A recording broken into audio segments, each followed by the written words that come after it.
காலை வணக்கம். இன்னைக்கு விநாயகர் சதுர்த்தின்னு எங்கள் கோயிலில் பூஜை நடக்குது. அதுக்கு எங்கள் அப்பா சுத்தம் பண்ணுறாரு. எல்லாம் புதையா கிடக்குது.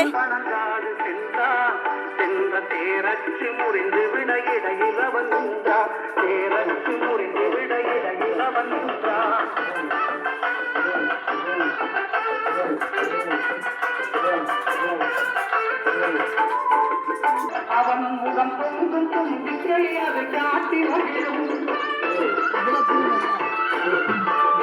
ஓங்காரவாத முக வடிவம் அவன் முகம் பொங்கும் தும்பிக்கை அது காட்டி மகிழும் கையில் ஞானம் கலகம் அது செய்தான் கைமலை நாடகம் அன்று கையில் ஞான பழம் கொண்டு கலகம் அது செய்தான் கலகம் அவன் நடத்துவதை கண்டு சிவன் பார்வதியை ஞான பழம் சொன்னார் கையிலை மலை ஆடவனும் வந்து கையில் ஞான பழம் கொண்டு கலகம் அது செய்தான் கையிலை மலை ஆடவனும் வந்து கையில் ஞான பழம் கொண்டு கலகம் அது செய்தான்.